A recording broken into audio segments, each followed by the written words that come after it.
Bismillah, Assalamualaikum. Punya masalah berat badan? Perbanyak mengonsumsi sayuran dan air minum. 5 porsi saja per hari atau setiap 1,5 hingga 2 jam sekali. Kekurangan cairan semakin mempersulit kalian dalam menurunkan berat badan. Ingin tahu penyebabnya? Masa sih kalian hanya bertahan hidup hanya beberapa hari saja tanpa air? Usia, jenis kelamin, level aktivitas seseorang merupakan faktor pembedanya. Normalnya 135 hingga 145 mili ekuivalen per liter elektrolit di dalam darahnya. Pekatnya konsentrasi air kencing kalian yang menjadi pertandanya. Yang bener aja, masa bisa menyebabkan kematian sih? Rendah sodium tetapi beriodium itu pilihan smartnya. Culture shock juga menjadi pilihan yang celing agar kalian semua terhindar dari anti-caking agent. Ini berkaitan loh dengan tekanan darah tinggi, serangan penyakit jantung, stroke, bahkan kanker. Untuk informasi lebih jelasnya, simak video berikut. Let's go!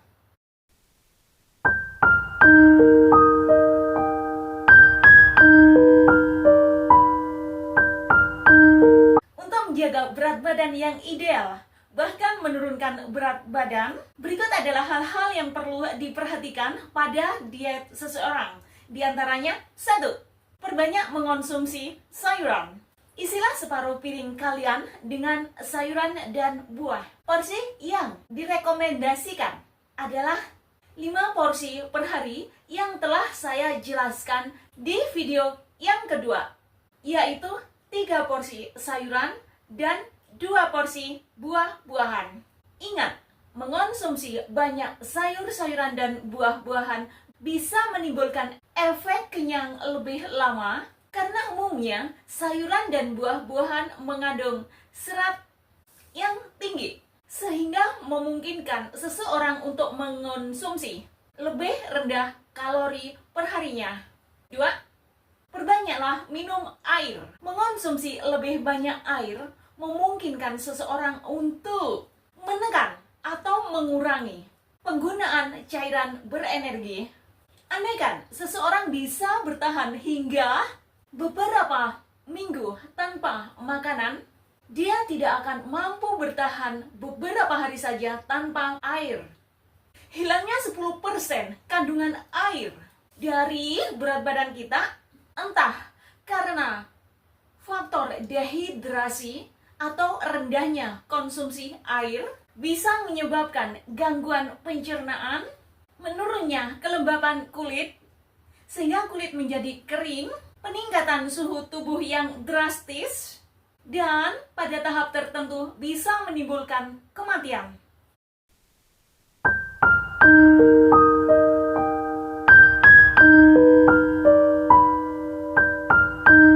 Gimana kak? Masih tetap bisa lanjut? Baik. Selain untuk regulasi suhu tubuh yang normalnya berkisar pada suhu 30 derajat Celcius, air sangat diperlukan oleh tubuh untuk pencernaan, metabolisme, absorpsi, nutrisi makanan, serta pengeluaran racun dan kotoran dari dalam tubuh. Setiap orang memiliki kebutuhan air yang berbeda, tergantung pada postur tubuh, jenis kelamin, usia, level aktivitas seseorang, iklim, bahkan lingkungan, serta masih banyak yang lainnya. Atlet umumnya memerlukan cairan yang lebih tinggi. Adik-adik remaja pun biasanya memerlukan konsumsi cairan yang lebih tinggi dibandingkan dengan orang dewasa. Pada saat iklim atau musim panas, seseorang akan cenderung mengonsumsi cairan lebih banyak. Umumnya, laki-laki akan cenderung mengonsumsi air lebih banyak dibandingkan wanita. Saat berlari pun, saya lebih senang di pagi ataupun sore hari. Di selang-selang berlari pun, saya lebih suka mengonsumsi banyak air. Sambil mendengarkan musik saat saya berlari, ternyata bisa menekan rasa lelah saya, yang memungkinkan saya bisa berlari berlari 1 jam tanpa henti, bahkan lebih jika saya berlari di ruangan yang ber-AC atau musim dingin. Tetapi saya lebih suka berolahraga di ruang yang terbuka, agar organ tubuh kita tetap sehat dan berfungsi secara maksimal dan efisien. Minimal kita harus mengonsumsi air sebanyak 2 hingga 3 liter per hari. Atau lebih gampangnya, 1 liter per hari untuk setiap 25 kg berat badan seseorang. Atau kurang lebih 6 hingga 8 gelas per hari. Itu lebih gampang. Atau lebih gampangnya, usahakan untuk minum air setiap 1,5 hingga 2 jam sekali. Anggap saja 1 gelasnya berisi 200 ml. Cairan yang saya jelaskan ini, Kak, tidak melulu harus air putih. Cairan ini bisa berupa susu, smoothie, sup, kopi, teh, jus jeruk, dan bahkan bisa kita peroleh dari menu makanan harian kita. Contohnya, brokoli umumnya mengandung 89% air. Tomat umumnya mengandung 91% air. Sawi hijau umumnya mengandung 95% air. Apel umumnya mengandung 86% air. Kacang merah umumnya mengandung 67% air. Yogurt umumnya mengandung 79% air. Dan masih banyak lagi.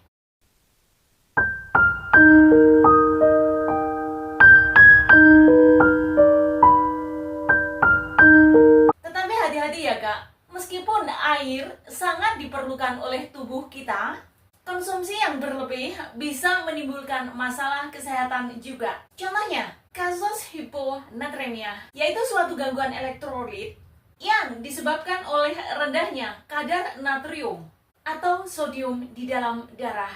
Seseorang dengan kondisi yang normal, kandungan elektrolit di dalam darahnya berkisar pada 135 hingga 145 mili ekuivalen per liter. Coba tebak, Kak, kira-kira ada nggak hubungan antara bahayanya mengonsumsi air yang berlebih dengan hilangnya berbagai vitamin yang larut dalam air pada tubuh kita? Coba tulis jawaban kalian di bawah. Jika kalian menyukai video ini, please like and subscribe. Jangan lupa tekan tombol loncengnya untuk mendapatkan notifikasinya. Lebih hebat lagi jika kalian semua bersedia men-share video-video channel Suprapti ini ke anggota, keluarga, dan teman terdekat kalian masing-masing. Terima kasih. Masih fokus, Kak? Baik, kita lanjut. Salah satu tanda jika seseorang kekurangan air adalah 1. Pekatnya konsentrasi air kencing seseorang yang ditandai dengan semakin gelapnya warna kencing seseorang. 2. Rasa haus yang meningkat. 3. Pusing-pusing atau sakit kepala yang ringan. 4. Kelelahan serta konsentrasi yang berkurang. 5. Pengeringan pada mulut, mata, bibir, kulit, dan masih banyak lagi. Keenam, pada tahap tertentu, kekurangan air bisa menyebabkan terjadinya heat stroke atau peningkatan suhu tubuh secara drastis hingga mencapai 40 derajat Celcius. Yang jika hal ini dibiarkan dalam jangka waktu yang lama, bisa menyebabkan seseorang menjadi koma, serta memungkinkan terjadinya kematian, dan lain-lain.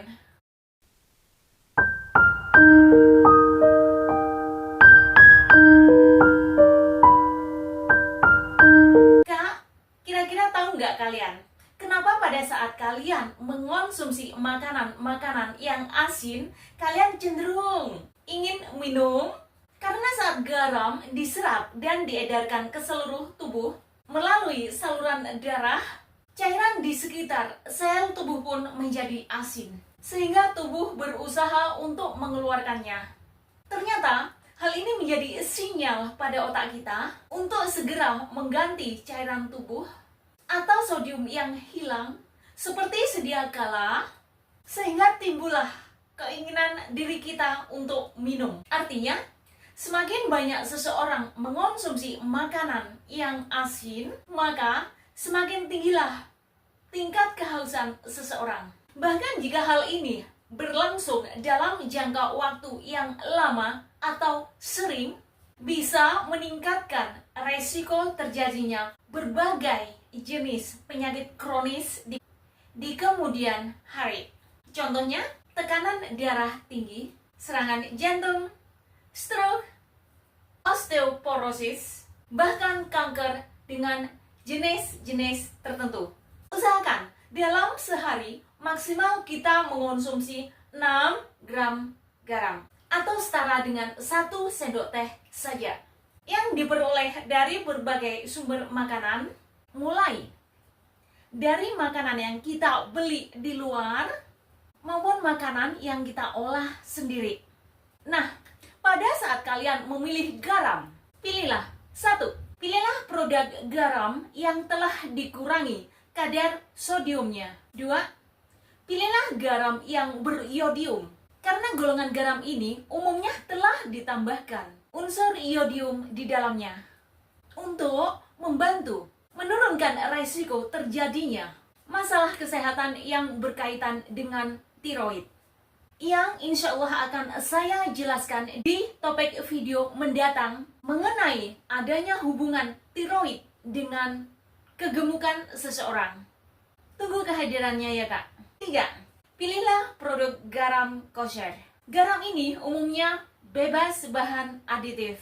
Untuk jenis garam meja, umumnya telah ditambahkan bahan aditif ke dalamnya, atau yang lebih dikenal dengan anti-caking agent, yang berupa sodium silika aluminate atau magnesium karbonat, agar tidak terjadi penggumpalan.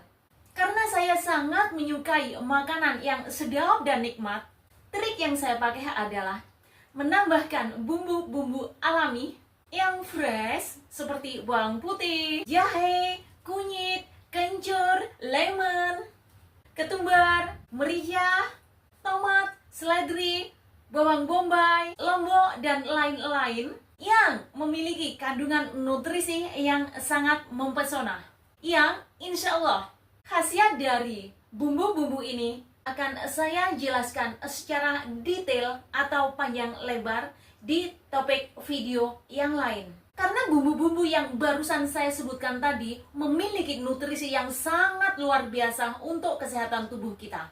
Saya juga tidak senang menambahkan micin atau MSG pada makanan olahan saya. Kenapa? Karena saya ingin sehat. Maka saya lebih senang untuk mengonsumsi makanan-makanan ataupun minuman alami yang bebas bahan aditif, seperti pemanis buatan, pewarna buatan, penyedap rasa atau MSG, pelembut, pengenyal, pengembang, pengawet, dan masih banyak yang lainnya. Jadi inilah alasan kenapa saya lebih menyukai makanan olahan saya sendiri. Di samping faktor kebersihan, nutrisi yang seimbang itu yang saya utamakan. Insya Allah, saya akan terus belajar kepada orang lain cara memasak yang nikmat, tetapi unsur gizinya tetap menjadi prioritas saya.